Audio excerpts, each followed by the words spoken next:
Amen, amen. Amen, amen, watu wa Mungu. Ni usiku kabisa. Tunashukuru Mungu kutupatia muda mzuri sana kuwa tena live. Tuko live saa hii. Tunamshukuru Mungu kutupatia muda ambao ni muda nafaka ambao unafaa kabisa. Tumekuwa na mengi ya kufanya katika wiki na jana tukupata muda wote ule kabisa, lakini tumeona leo tumshuhudie tena Kristo, tuimizane tukitumia neno ambalo alituachia.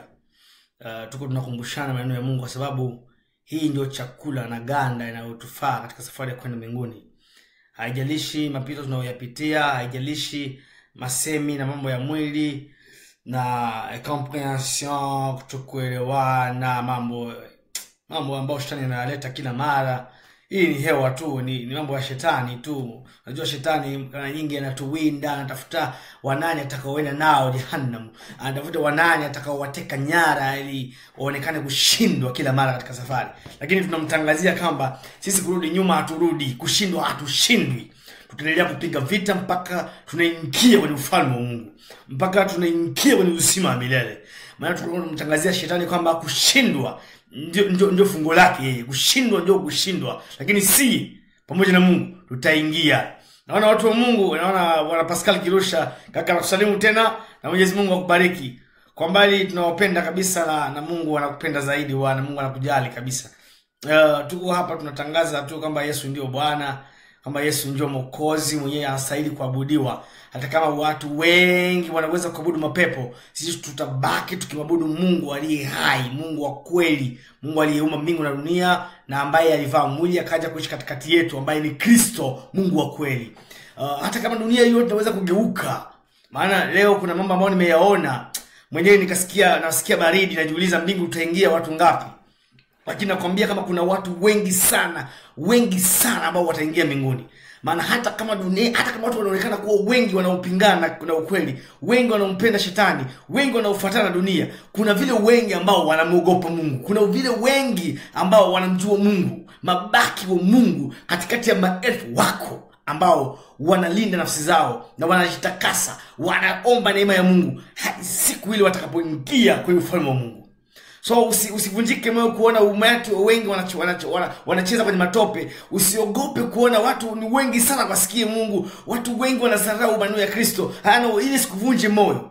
Kuna vile wengi usiowajua ambao wanajitahidi kumtafuta Mungu. Maelfu wengi sana. Maana tunashuhudia kwamba Yohana aliona mataifa mengi sana. Kila taifa, kila jamaa, mlitoka watu wanakusanyika kutoka pande nne za dunia, wote wanakusanyika juu ya mlima Sayuni wakimtumikia Mungu, wakimtukuza na kumtukuza Mungu na kumwabudu Mungu. Na hii ni kwa milele na milele. Wale washindaji sio watu wa kuhesabia, ni maelfu ya watu watakaoshinda dunia. Kwa sababu kazi ya Kristo haikufa bure. Kazi ya Kristo kuna kazi iliyoifanya. Ile kufa kwa Kristo kuna kazi iliyofanya, kazi kubwa sana, na kuna matunda ambayo lazima yaonekane. Hata kama kwa macho yetu hatuwezi kuyaona, hatuione. Pembeni yetu tunajikuta inawezekana wewe ndio unafikiri uko Mkristo wewe peke. Sasa unajiangalia unafasa akose mimi ndio niko tu Mkristo mwa hii kati. Akose mimi ndio niko tu Mkristo mwa hii mwingine. No, iko mabaki wa Mungu ambao wako wanafichama. Lakini tunajikaza kutumika na kutangazia mataifa kwamba kuna Mungu ambaye anawadai, anatafuta nafsi zao wakuje. Oh my God. Sikia, tutasoma katika mbele, tusikie maneno ya Mungu. Ningetaka usikie hii nyimbo. Sikia nyimbo nzuri. Nyimbo nzuri naipenda sana. Ushikaze usikie yako. Nyimbo ya bien sana.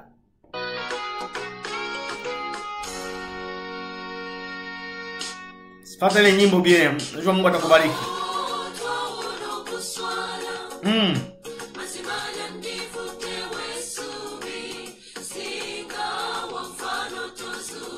Hallelujah.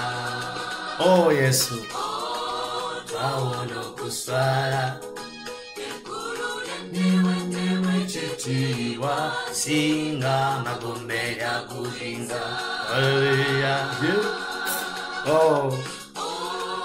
Paulo kuswala. Andigudewe subi. Singa wafano tozukira. Hallelujah. Oh, twaono kuswala. yandiwe demwe chiti wasinga magombe yakuiza. Hallelujah. Yesu Kristo.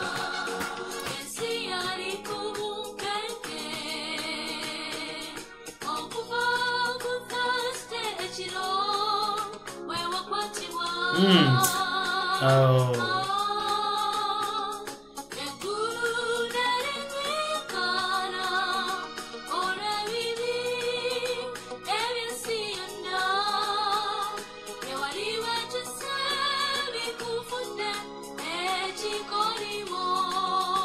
Oh, Yesu. Ulishinda Baba.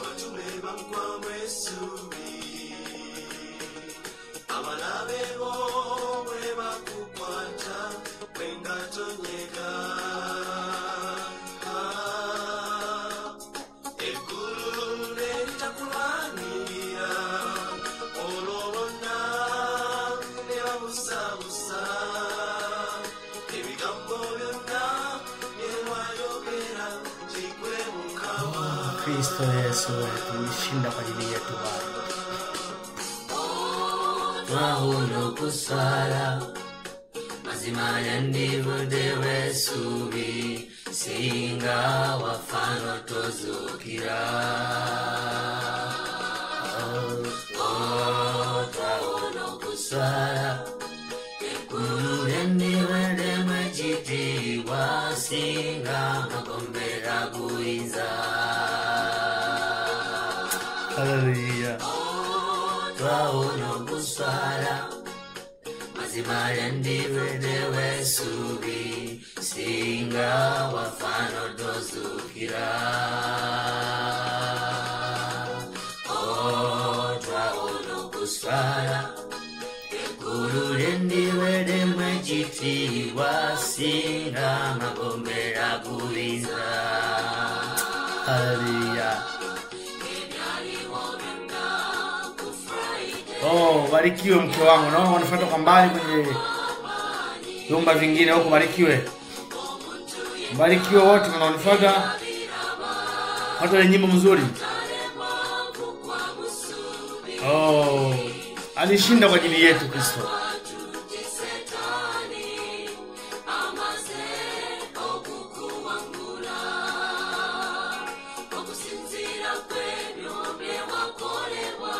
Hallelujah.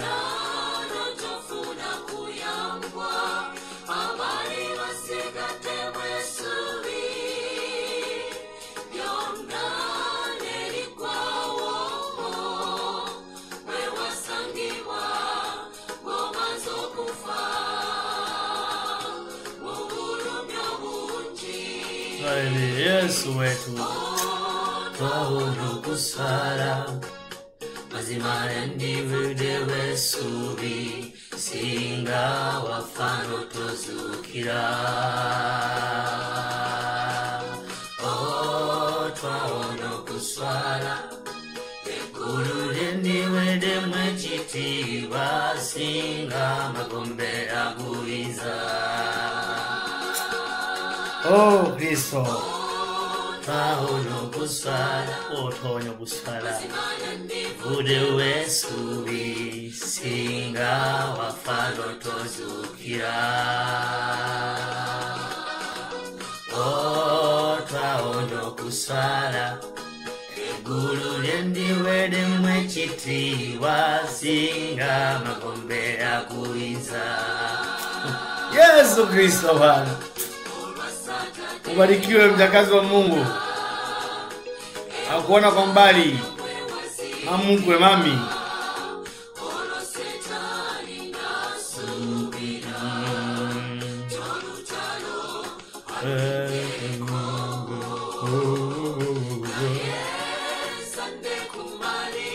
Oh, Kristo.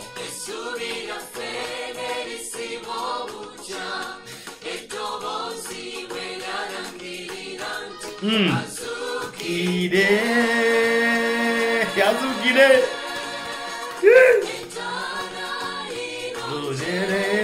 Azukire. Kama uliko wazi Bwana, aliufuka. Hallelujah. hakubakia kama alitoka hapo mshindi wa mauti, mshindaji wa mauti. Sifa na heshima zirudi kwako Bwana. Asante Kristo, ulishinda mauti. Asante Bwana wetu. Tunampenda Kristo wanduku. Kweli alishinda mauti. Mungu tunayemtangaza, huyu Kristo tunayemtangaza ni mshindaji wa mauti. Sio mshindaji wa mauti tu, bali alishinda dunia, akashinda dhambi, akashinda na kufa, akashinda mauti, akatoka mkaburini mzima, anaishi. Na hivi kutangazia anaishi yule Bwana. So alituambia iko anarudia. Alituambia atarudi, hata baki kule milele. Alituambia anaenda kutengeneza nafasi na atarudi. Akasema nakuja. Mahali nilipo lazima na ninyi muwepo. So tunamsubiria yule Kristo anakuja. Alisema kuna ahadi imepita, ni miaka na miaka na maelfu imepita tangu aliposema. Hivi nakutangazia kwamba kuna watu wamechoka wanamsubiri haji. Wanamchunga Kristo atarudi, hakuji. Mashujaa wa nchi walioanza vizuri, wengi walianza kwa moto. Wakatangaza kwamba Yesu anakuja. Wakaona mwaka wa kwanza unapita, wa pili, wa 4, wa 10, wakasema no, hii maneno tunatangaza lazima tufanye yange na hii maneno. Wakaanza kurudi nyuma, wakapotea. Wengine wamerudi kwenye dunia, wengine ni walevi, waliokuwa manabii, wengine walikuwa wachungaji, wengine walikuwa waombaji wazuri, wamerudi kwenye dunia, wengine wamerudi kwenye vilabu wanakunywa pombe. Huku wana ujuzi sana wa maneno ya Mungu. Lakini kwa sababu Kristo amechelewa, wamerudi nyuma. Wengine walishuhudia anakuja, wakawapana shauri hata vijana, wakashauria, wakaona hata maono ya kwamba Kristo anakuja. Lakini miaka imepita sana. Pamoja na miaka kupita, wakajiona hapana, inawezekana tu tunasema bongo, Yesu kuja hakuji. Mbona niliona maono, lakini mbona imefanya miaka 10, miaka 20, huyu Yesu haji? Basi polepole akaenda akaacha Biblia, polepole na iacha, na hivi leo amechoka kumchunga. Walitumikishwa sana Kongo kufika Uganda, wamemkana Kristo. Walitumikishwa sana Uganda kufika Ulaya, wamemkana Kristo. Wengi sana, maelfu ya watu wanarudi nyuma. Kile itoyo asubuhi, jioni, watu wanamkana Kristo. Pamoja na ile na kutangazia kwamba kuna wengi wanaojikaza kutakasa maisha yao na wanasonga mbele kila siku. Kuna wengi wanaojikaza kutakasa maisha na wanajikaza kumtafuta Mungu pamoja na hile. Wengine wanarudi nyuma na wengine wanazaliwa na kwenda mbele. Lakini ningekutakia usikuwe miongoni wa wale watakaorudi nyuma. Mungu akutie nguvu, akutie ushujaa na determination, uendelee kusonga mbele katika imani yako. Haijalishi mapito utakayopitia, haijalishi kukawia kwa Kristo, no. Haijalishi maneno mengi ya wanadamu, haijalishi kuona machafuko inakuzunguruka. Jikaze, tangaza msimamo yako ya kwamba Kristo iko anakuja. Jua ile, amini ile, iko anakuja. Na tena nakwambia atakuja Kristo karibuni. Hata kama imesemeka karibuni atakuja kuna miaka 1000 iliyopita, hivi nakwambia anakuja Kristo. Lazima kuwa tayari. Oh my God. Sikia tusome maandiko matakatifu. Sikia maandiko matakatifu inasema hivi. Inasema hivi, tuko katika kitabu cha Kutoka sura yake ni 32. Mstari wa kwanza leo tunataka kusoma mstari wa kwanza na wa pili tu ya 32 Kutoka, alafu tutaruka kwenye kitabu cha Timotheo kwanza sura yake ya 2, tusikie pale Mungu anasema vile nini. Inasema hivi, Kutoka 32 mstari wa kwanza na wa pili, inasema hivi: hata watu walipoona ya kuwa Musa amekawia kushuka katika mlima, wakakusanyana wakamwendea Haruni wakamwambia, haya, hatufahamu, hatujui kilichompata Musa. Haruni atufanyie miungu itakayotuongoza mbele yetu, itakayokwenda mbele yetu, kwa maana Musa huyu aliyetutoa katika nchi ya Misri hatujui aliyompata watu wale. Haruni akawaambia, zivunjeni pete za dhahabu zenu zilizo katika masikio na masikio ya wake zenu na wana wenu na binti zenu, mkaniletee. Watu wote wakazivunja pete ya dhahabu zilizo katika masikio yao, wakamletea Haruni. Akaipokea mikononi mwao, akaitengeneza kwa patasi, akaifanya iwe sanamu ya ndama kwa kuiyeyusha. Nao wakasema, hiyo ndiyo miungu yao, Israeli, iliyokutoa katika nchi ya Misri. Amen. Kitu kimoja tunataka kuzungumzia tu hapa. Tunazungumzia usibadilishe msimamo wako. Usibadilishe msimamo wako kwa sababu anaonekana kuchelewa, kwa sababu anaonekana kwa watu wengi eti amechelewa. Usibadili msimamo wako. Usibadilishe msimamo wako. Kwa sababu gani? Kwa sababu unamuona amechelewa? No, hajachelewa Kristo. Yesu bado hajachelewa. Bado hajachelewa. Maana hesabu yetu iko tofauti na hesabu yake. Hesabu yetu sio hesabu ya Mungu. Sisi tunajua ya kwamba Mungu hahesabu kawaida pamoja na sisi. Tunavyohesabu 1, 2, 3, 4, 7, 10, 11, 20. Sio Mungu, sivyo jinsi Mungu anavyohesabu. Hapana. Mungu anahesabu tofauti na sisi. Maandiko yanasema miaka 1000 ni siku moja kwa Mungu. Na siku moja ni kama miaka 1000. So Mungu hajakawia. Mungu hajakawia. Kristo hajakawia. Maana tukikalikile kulingana na jinsi yeye anavyosema, kulingana na jinsi anavyosema, na tunasema kunapita miaka 2000 tangu alizaliwa, tangu ameshinda pale Golgotha. Ina maana yeye amefanya siku hizi siku 2 sasa. Ina maana anafanya siku 2. So sijui wewe unafanya kalikili namna gani? Tukisema kuna miaka kuna 2000 Yesu alishinda mauti. 2000 sijui waimbaji wanaimba na watu wote wanatangaza kanisani. Kuna 2000 alishinda mauti. Sasa maandiko yanatuambia miaka 1000 ndio siku moja. Ina maana yeye amefanya siku hizi 2 sasa. So tunapaswa kuwa waaminifu na kuzidi kutangaza, kuzidi kujionyesha kwamba tunakubaliwa, tumeshimama, tunakamilika. Macho yetu ni kuzidi kuyainua na kumtazama. Anakuja Bwana. Usikue kama hao waliosema Musa amekawia, tufanye sanamu atakayepita mbele yetu, kwa sababu Musa anakawia kwenye mlima, hatujui kilichompata. Bakamchanganya nani? Haruni, tutengenezee sanamu, hatujui kilichompata Musa.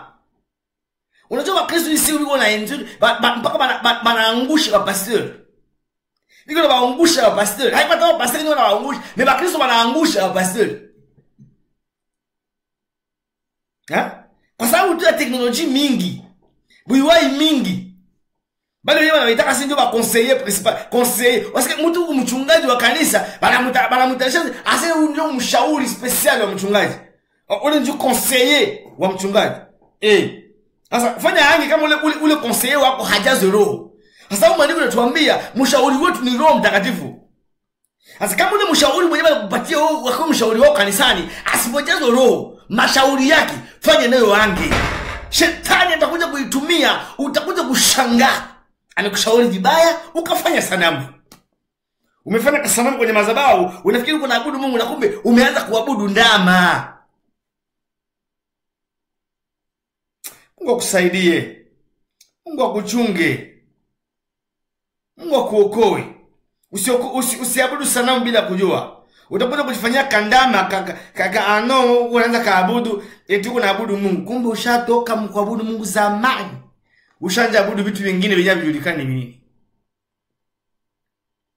Uko naabudu vitu vingine vyenye huvijui tena. Kwa sababu gani? Kwa sababu tu umesinzia, ukaona anakawia kweli. Anakawia kabisa. Sikia. Yesu anasema hivi. Anasema ufalme wa Mungu unafanana na wenye akili wanawali 10. Hao wanawali mabikira 10, 5 walikuwa wajinga na 5 walikuwa ni wapumbavu. walikuwa wenye akili, 5 wenye busara na 5 wapumbavu. Hao 5 na wenye akili na 5 wapumbavu wote walikuwa ni mabikira. Cha kushangaza anaposoma hii maandiko kila mara mimi naogopa. Maana unasema hivi, wakamchunga Kristo atakuja, walimchunga bwana harusi atakuja. Lakini wapoendelea kumchunga huyu bwana harusi, maana unashuhudia bwana harusi akawia. Oh my God. Wakati bwana harusi amekawia, maana unasema wote wakasinzia. Pale kusinzia inamaanisha walimchunga wakamchunga, wakakuta no bwana harusi hakuja. Sasa trop c'est trop. Trop c'est trop. Mpaka leo hivi ngana kwambia kama leo kwetu huko Sweden wanasema Yesu alishachelewa sana na alishabaribishia maproject zao. So hawawezi kufanya tena vitu vya Mungu. Hawawezi kukawana wakati ya kupoteza kumsikiliza yule Mungu wao. Hapana, Mungu wetu bao ifo wafanye kwanza madili, watafute pesa, wafanye vitu vingine kwa sababu wamechoka kumchunga yule Mungu. Bali fikiri atakuja lakini hakukuyaka. So bakabadilika, bakaingia mu vitu vingine. Hii wanamtumikia shetani na hela sana wanazitafuta. Lakini ngana kuambie, maana unasema hivi, waliposinzia wote wenye akili, wapumbavu na wenye hekima wote wakasinzia mabikira. Biblia shuhudia, usiku wa manane pakawa na kelele, anakuja bwana harusi. Ile usiku wa manane pakasikika kelele zinasikika nje. Yowe zinapigwa. Pato kwa hizi yowe hizi inaonekana anakuja. Zile kelele ziliposikika, maana kuna shuhudia wakaamuka. Ni lazima uende wakamlaki bwana harusi anakuja. Lazima wote waende wakamlaki bwana anakuja. Ya kushangaza walisinzia wote, lakini kati ya wote waliosinzia kulikuwa wenye mafuta, walikuwa na mafuta, na kulikuwa 5 ambao hawakuweza kuchoma mafuta yao, ilikuwa imekwisha. Oh my God. Naomba Roho Mtakatifu akupatie ufunuo, uelewe, ujue kweli una mafuta ama kweli unasinzia una mafuta. Pale kwa huko unasinzia, una mafuta ama hauna mafuta? Pale kwa unalalia pale, ulilala na mafuta mtala ama hulala nayo? Oh my God. Hamesi ukataza usilale. Maana wanasema wote walisinzia. Mimi nataka nikuambie tu, kama utalala basi ulale na mafuta. Oh my God. Sijui kama utasinzia, usinzie na mafuta basi.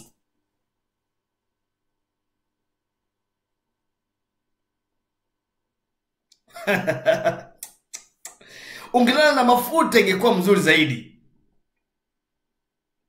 Lakini ukikosa mafuta, wakati kelele zitalia, zitasikika nje, saa 8 ili saa 8 za usiku, utamlaki bwana na nini? Utakosa, unachoma mafuta na kaukaka na vituruturu. Mafuta yako zingine utaikausha tu, umasemi isiyokuwa na maana. Unakausha mafuta makonflizi nyingi zina faida. Unakausha mafuta kwa kuchukia mtu fulani bila sababu yoyote. Unakausha mafuta yako kwa sababu ya tamaa za dunia. Mafuta yanakauka kwa sababu ya wivu. Mafuta yanaenda kukauka kwa sababu ya vitu fulani. Kuna njia za mingi ambazo zinatoa watu wanapoteza mafuta yao. Lakini ningekutakia mafuta yako uyachunge, usipoteze mafuta. Wala usimwange, isikuishe ndani ya taa yako. Samahani, usipoteze mafuta yako. Maana bado unahitaji kuwa na mafuta kwa sababu safari ingali bado mrefu. Usipoteze mafuta kwenye taa, usimalize mafuta. Samahani, usingelimaliza mafuta kwenye taa yako. Utamlaki Bwana na nini? Utamchunga Kristo na nini? Utamlaki Bwana na nini ukimaliza mafuta? Na mwana mtu wa Mungu Davis, ubarikiwe mwana Davis Aisha. Na kuona kwa mbali. Baba Mungu anakupenda sana bwana. Sikia, chunga mafuta yako. Uchunga mafuta yako ni kuichunga munjia za mingi siri. Unachunga mafuta tu munjia moja, ni utakatifu.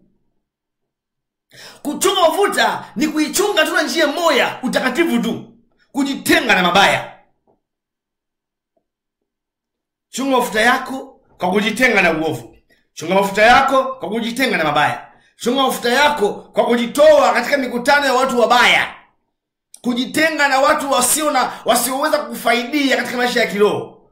Ujitenga na watu ambao unaona watu wananikokota tu kunipeleka kwenye tamaa za mwili. Achana nao.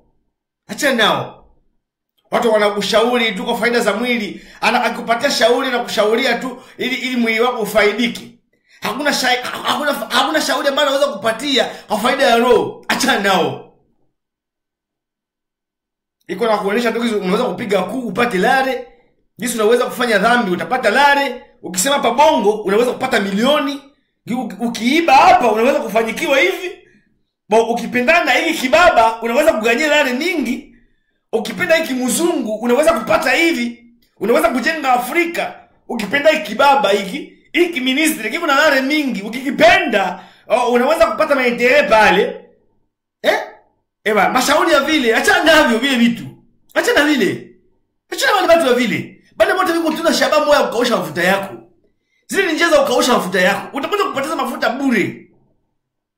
Mashauri yenyewe hawezi kujenga, haikusaidie kitu. Mtu wa ndani kuendelea anakonda na hapokei kitu kutoka kwa watu wa vile. Achana nao. Kitu kenye unahitaji ni kuchunga mafuta yako katika utakatifu. Pata marafiki wanaokushauri, pata marafiki ambao wanaweza kukusaidia katika ulimwengu wa roho. Ule mtu wako wa ndani awe na afya, apate nguvu. Unajua mtu wa ndani akiwa na nguvu, mwili yetu vile ina nguvu.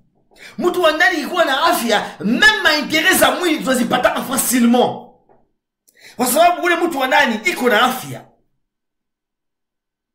Ule mtu wa ndani anatupatia kabisa ya mwili. Force ya mtu wa ndani inabeba nje. Na ule mtu wa ndani tunamkulisha mzuri na kumtunza, mwili yetu iko incapable. Vile yetu iko physique haina nguvu wakati esprit zetu ziko faible. Mungu atusaidie. Ungeelewa hiki kitu. Mungu kutie nguvu. Uelewe kama unahitaji Bwana kutie nguvu. Tena unahitaji sana. Hatuhitaji watu ambao wanaweza kutushauria ili mafuta yetu yakauke. Marafiki wizi, mapasta wizi, wanaotutakia tu mashauri mabaya, wanatupatia mashauri mabaya. Ona mchungaji mwenyewe anakushauri unafanya upumbavu mkanisa, anakuacha. Huko mkosa adabu, na mchungaji anakushauria tu ndio vile wewe uendelee na kubembeleza kwa sababu unampatia acha 10. Ule ni wa danger, ule mtu mbaya. Iko na kausha mafuta yako, utakosa mbingu. Achana vile. Pastor mwenye biko na kufundisha tu vitu vyako, baraka za mwili tu. Hakontrole maisha yako ya roho, haangalie kama unaishi kama una uzima wa Mungu mwewe. Mungu anataka kupatie tu, akupatie vitu vya Mungu, akupatie tu vya mwili. Ukitoa utauza gari. Basi ukitoa utauza gari, meno yako inaenda kuzimu. Ina faida gani? Mpatie koti pastor, umpatie pastor koti. Na roho yako haina uzima wa Mungu. Haangalie kwenye roho yako inaweza kwenda kesho ukifa. Mchungaji haangalie via yako ya kesho, haangalie roho yako inabewa wapi. Iko na tamani tu akumnyonya kwa tu matunda. Wewe utowaki. Iko na kutoa watu, iko na kunyonye mainteresa mwili. Me hana susi esprit yako. Ame yako inapotea, nafsi yako itaenda wapi kesho? Na bandi wenyewe wa Kristo wanapigia mikono. Nous avons un bon pasteur. Ndio. Vous avez un bon pasteur. Oui, nous avons un bon pasteur. Sasa. Faida gani? Ule bon pasteur wao anakuwa wapi? Anakuwa wapi? Anakusaidia nini? Alikuombea baraka tu. Utaenda Bulaya. Sawa. Tena Bulaya. Kisha kufika Bulaya unakuwa homosexuel. Kufika Bulaya unakuwa lesbienne. Na ulikuwa toa cha 10. Unakuwa lesbienne. Unageuka kwa lesbienne, civil. Na uko toa cha 10 sana na wanakutabiria sana. Unabii hatuichunge kutoka watu wa mwili wa pastor. No. Nabii mkubwa ni huyu. Nabii kabambi. Ndio nabii wetu huyu. Unamwona? Nabii. Soma neno, elewa neno. Tii neno. Inakupeleka kwenye njia iliyo hai. Njia ya uzima. Nabii mkubwa ule. Mafuta yako haitakauka wakati utapata muda kusikia roho wa Mungu. Huyu ni mshauri mzuri. Huyu ni mwalimu mzuri. Usivunjike moyo na usingelikata tamaa. Kristo bado hajachelewa. Usishauriwe mbaya, utakuja kukausha mafuta bure. Tuna problem, watu mingi batisha mwanga mafuta zao. Kuna njia za mingi za kupoteza mafuta. Kwa sababu ya kupenda heshima watu wanapoteza mafuta. Kwa sababu ya kutaka vyeo watu wanapoteza mafuta. Kwa sababu ya kutaka mali ya dunia watu wanapoteza mafuta. Kwa sababu ya hiki na kile kutafuta bwana watu wanapoteza mafuta. Kwa sababu ya wengine wanatafuta mabibi wanapoteza mafuta. Wengine wanataka watoto wanapoteza mafuta. Lakini nikwambie, usingelipoteza mafuta kwa sababu ya kitu chochote kile duniani. Kwa sababu mafuta ndio roho wa Mungu. Na huyu roho wa Mungu ndiye ajuaye mbingu, ajuaye njia, atakayetubeba kwenda kwa Baba ni huyu roho wa Mungu. Oh my God. Ukipoteza mafuta, una mwisho mbaya sana. Una mwisho mbaya sana. Nataka nikwambie, heri mwisho kuliko mwanzo. Ni heri mwisho wa neno kuliko mwanzo. Ndio sijui kama una mpango gani, unafikiri nini. Ni heri mwisho wa neno kuliko mwanzo. Lakini ikawa utaweza kupata faida duniani, unaweza kufanyikiwa duniani bila kuwa na mwisho mzuri, mama yangu, baba yangu, kaka yangu.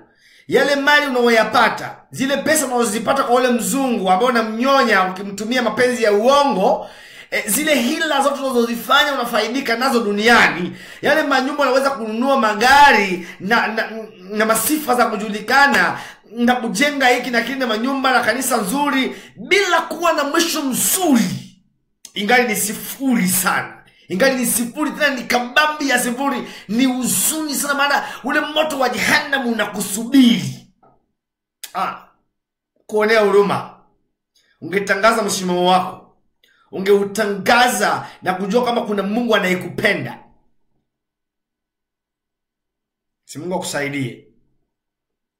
Nakutakia kila laheri. Nina huzuni moyoni mwangu, lakini ningetaka piga vita mzuri mpaka ufikie mwisho salama. Ufikie mwisho salama. Usikue miongoni mwa wale ambao wanaweza kukata tamaa, ambao wanatamani kurudi nyuma eti amechelewa Bwana. No, hajachelewa Kristo. Bado hajachelewa. Bado hajachelewa. Hajachelewa kabisa, hajachelewa.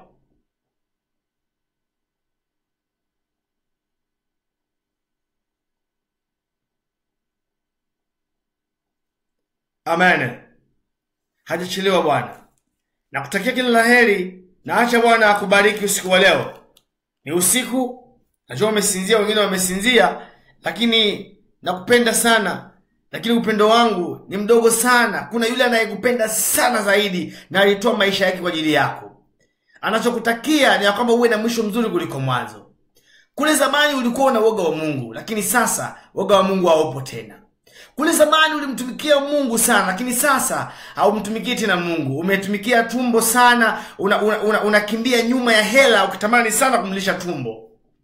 Kule zamani ulikuwa mtu wa Mungu, ulikuwa nabii, ulikuwa mtumishi, mchungaji, kuhani, lakini sasa umepotoka kabisa, hauko tena. Nachokutakia ni uzima wa Mungu. Naona mtu wa Mungu Didie Matanda, Mungu akubariki kaka. Tunachokitaka ni kama Mungu akuone, Mungu kutendee mema, akurejeshe tena kwenye njia. Ungepata uzima. Tunachokutakia ni kama Mungu akutie nguvu, piga tena hatua kumrudilia. Alafu ukayalinde mafuta yako isikauke. Ukamridhi Bwana atakapokuja, maana najua anakuja sasa. Kristo anakuja. Bwana yuko anakuja. Leo zinafanya ibada mahali kote duniani, watu wanaabudu mapepo. Watu wanaabudu mashetani. Watu wanakamata utukufu wa Mungu, wanaubadilisha, wanaupatia mapepo. Utukufu wa Mungu wanaubadilisha, wanaupatia wanadamu. Na wanatangaza kwenye mitandao. Leo nimefuata filamu moja mpaka nasikia na woga. Naona watu wanajitangaza. Ni mkutano mkubwa unafanyika hapa nilipo. Watu wanajitangaza, wanasema we are Satanist people. We are Satanist people. Watu wanaitangaza, wanaandika alama kubwa kubwa, maandiko makubwa makubwa, wanatangaza we are Satanist people. Kwa kweli Najua Mungu haziakiwi. Tena Mungu anakuja. Kina kwambia, linda imani yako. Heri kuwa na mwisho mzuri kuliko mwanzo. Piga vita. Kumbuka kwenye ulikuwa. Kumbuka mwanzo kwenye ulianzaka. Kumbuka mwanzo kwenye ulianzia. Baada ya kutoka katika huu mwili utaenda wapi? Baada ya kutoka kwenye huu mwili utalazwa wapi? Hata kama tunaweza kujipodoa, tukangaa, tukapokea, tukajipaka mafuta, tunajiweka perfume, vitu vingi. Nakwambia bila kujua utakakokwenda haina faida. Hivi vyote ni viozo. Hivi vyote vitaharibika siku moja. Vinalazwa tu chini hivi. Na ukienda kufungua ile udongo baada ya siku 2-3 inanuka, hakuna tena mtu. Uzuri wako ulikuwa na pua ya kunyoroka, eti ulipaka vitu vizuri, una machafu ya mzuri, una midomo mzuri, una nywele nzuri, vyote vinakwisha. Siku 7 ni nyingi sana, utakuwa umekwisha. Uzuri wote unakwenda, uzuri wote ule hakuna, umepotea. Sijui utakuwa wapi ile siku. Sijui nafsi yako itakuwa kwa nani. Utaenda nani, utamwambia Mungu nini? Utasema nini mbele za Mungu? Sijui. Tunajivunia nini? Heri kuwa na mwisho mzuri kuliko mwanzo. Piga safari yako safi. Jikaze. Usimalize vibaya. Chunga mafuta yako. Mungu akutie nguvu. Geuka. Ogopa Mungu, kuna hukumu. Kuna moto wa jehanamu. Kuna hukumu ya milele. Kuna mateso ya milele ambayo itakoma. Na hivi vyote vimeandaliwa kwa wale waasi wanaomkataa Kristo, wasiotaka kuishi maisha matakatifu, wasiomwamini Kristo, ambao wasiotii neno. Vimeandaliwa kwao. So mimi nakuambia tu, ni kazi yangu kusema tu. Nachokuombea ni kwamba Roho aende akukute, aguse roho yako. Uone kama unaweza kurudia tena kupiga hatua mpya pamoja na Kristo. Bwana akubariki. Bwana kutendee muujiza. Na kubariki zaidi tena. Sikia tena hii nyimbo ikutie nguvu. Tulipona kufa Bwana. Tulipona aibu kwa sababu Kristo alishinda mauti. Bwana kubariki na kutendee muujiza. Bwana afufue kazi yako. Bwana afufue kazi zako, project zako, jamaa yako. Mungu akutendee mema, akutendee muujiza, akuinue, afungue macho ya roho upate kuona sawa, akuongoze kwenye njia ya haki, akuepushe na mauti ya roho na mwili katika jina la Yesu Kristo. Na kutakia kila laheri na Bwana akubariki. Sikia hii mwimbaji. Sikia mwimbaji, ubarikiwe tena pamoja na mimi. Nampenda sana huyu mwimbaji. Hallelujah.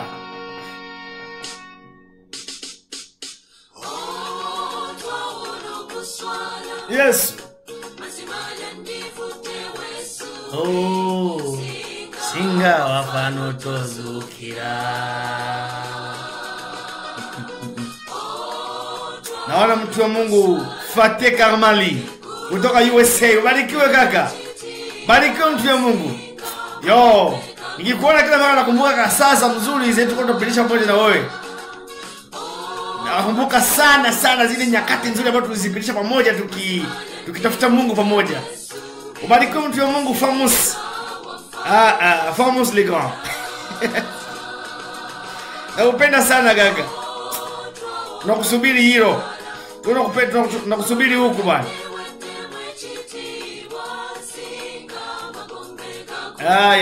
Sikiliza hii nyimbo mzuri, inaimba kwenye Kiganda lakini maneno mzuri.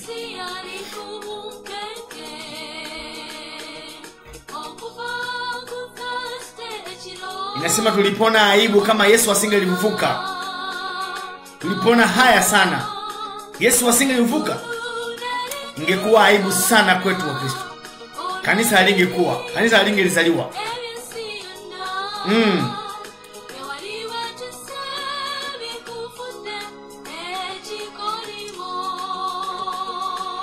Oh Yesu, asante. Wanafunzi wote balishaka mtumaini, wakakosa watafanya nini? Kwa sababu Kristo alikuwa amekufa. Bwana wao alikufa na akazikwa. Wakasema watajificha wapi? Hakukuwa tumaini hata. Pote wakasababu kama Yesu alimwambia kama atafufuka siku ya 3. Mpaka Petro anarudia kwenda kuloba samaki. Petro alirudia kuloba samaki. wakati Yesu alikuwa amekufa. Akarudia kulaki kwenda kuloba, tumaini alikuwa tena. Basi ni baba wa jamaa, akajiuliza atakula nini? Na watoto watamuita nani? No. Erezema Yesu wetu alivufuka bwana. Ulishinda mauti, ukashinda dunia, ukashinda kifo, ukashinda dhambi.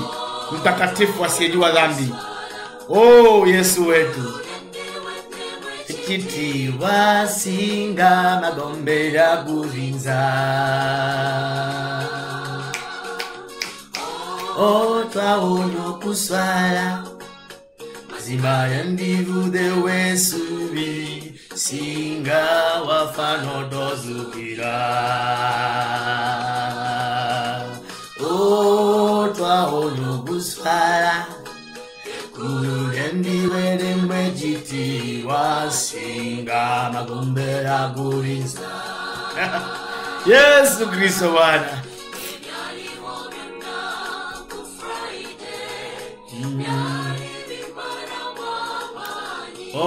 Tumaliza nguvu Baba.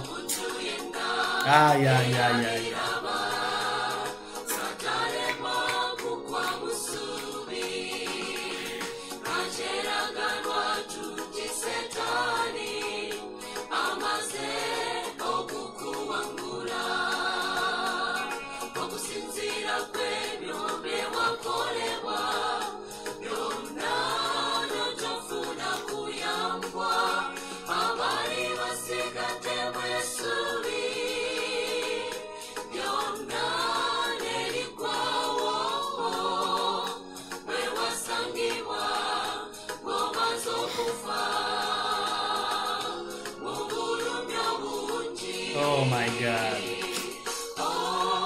Twaonyo kusala mazima ya ndivu dewe subi singa wafano tozukira. Twaonyo kusala ngulendiwe demwe jitiwa singa magombe ya kuvinza. Twaonyo kusala mazima ya ndivu dewe subi singa wafano tozukira. Twaonyo kusala ngulendiwe demwe jitiwa singa magombe ya kuvinza.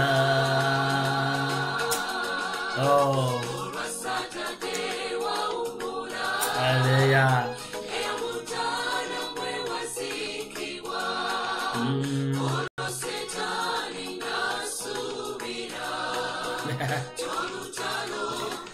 Tuliyemwamini ni Mungu anayeishi. Hakubaki kaburini kama wengine waliofanya. Wote waliokufa mbele ya Kristo na nyuma ya Kristo walibaki kaburini. Wote walibaki kaburini. Mmoja tu aliyeshinda kifo ni Kristo mwana wa Mungu ambaye ni Mungu wetu sisi. Mmoja aliyeshinda kifo. Mwalimu anasema yeye, kaburi liko wazi, sinaona. Kaburi liko wazi. Waimbaji wanaimba, kaburi njoo hili liko wazi. Liko wazi, kaburi liko wazi, tupu. Ni tupu kaburi. Hamna mtu. Haleluya. Ubarikiwe Kristo uliyeshinda mauti. Asante Kristo. Tunawapenda na Mungu awapende. Anawapenda zaidi. Acha tushukuru Mungu kwa mwisho, tukaachane. Tukutane next week. Tuko tunaambia Mungu, tuko tunatafuta, Mungu anatafuta taifa ambalo litamrudishia utukufu. Watu wamebadilisha sana utukufu wa Mungu na kuipatia mapepo Bwana. Lakini acha tushimame. Mungu anatafuta vijana watakaoshimama. Wakimbizi watakaoshimama katika nchi za ugeni wakimshuhudia Mungu ya kwamba Kristo ndiye Bwana na kumtangaza kwa nguvu sana. Generation ya watu watashimama kujirevolte. Ndio Mungu anatafuta. Oh my God. Acha tuombe Mungu. Mungu Baba yetu uliye mbinguni, Mwokozi wa maisha yetu. Tuko mbele zako Baba usiku wa leo. Tunachokiomba ni nguvu za Roho Mtakatifu katika mtu wetu wa ndani. Ule uweza na asili yako katika mtu wetu wa ndani. Zile nguvu zako Kristo za ufufuko zile nguvu zilizokutoa kwenye wafu na kukuleta katika uzima. Kristo, tunahitaji Bwana ukauishe maisha yetu. Uyahuishe maisha yetu, nafsi zetu, akili zetu, tabia zetu, uzibadilishe. Uzima wako upate kubujika ndani yetu. Utuvike tena Bwana asili yako na kutuambukiza tabia zako, ili tuweze kufanana katika kila jambo, tukufanane. Hii ni mchiza tunauomba, maana wenyewe na nguvu zetu na akili zetu hatuwezi kujifanya jinsi tunavyofikiria. Hatuwezi kufanya mapenzi yako na akili zetu na nguvu zetu. Tunahitaji uwezo wa Roho, tunahitaji kuvikwa na wewe, nguvu zako, neema yako juu yetu. Mesia, mwanzilishi wa kazi isiyoweza kushindwa ni wewe. Mwanzilishi wa kazi inaofika mwisho. Mlimaji anayepanda mbegu lazima itoe matunda ni wewe Mesia. Maana hakuna mbegu inayopandwa na wewe ikashindwa kuzaa matunda. Hakuna nyumba iliyojengwa na wewe ikashindwa kusimama. Mwokozi, asante Mesia. Unajua unachokianzisha lazima kifike mwisho kwa salama. Ubarikiwe Mesia, maana macho yetu yanakutazama wewe Mungu. Na imeandikwa, heri taifa ambalo Bwana wa majeshi ni Mungu wake. Heri sisi kwa Bwana wa majeshi utakuwa ni Mungu wetu. Heri sisi, heri mimi kwa Bwana wa majeshi itakuwa ni Mungu wangu. Heri ule kaka, ule dada, ule mama anayetusikia, ikiwa Bwana wa majeshi wewe ndiye Mungu wake. Elohim, Mungu wa Yakobo. Tunakuonesha watu wote, maelfu ya watu wanaoangamia, wanaopotea, vijana, wamama, watoto, wazee, wanaoshindwa kupokea.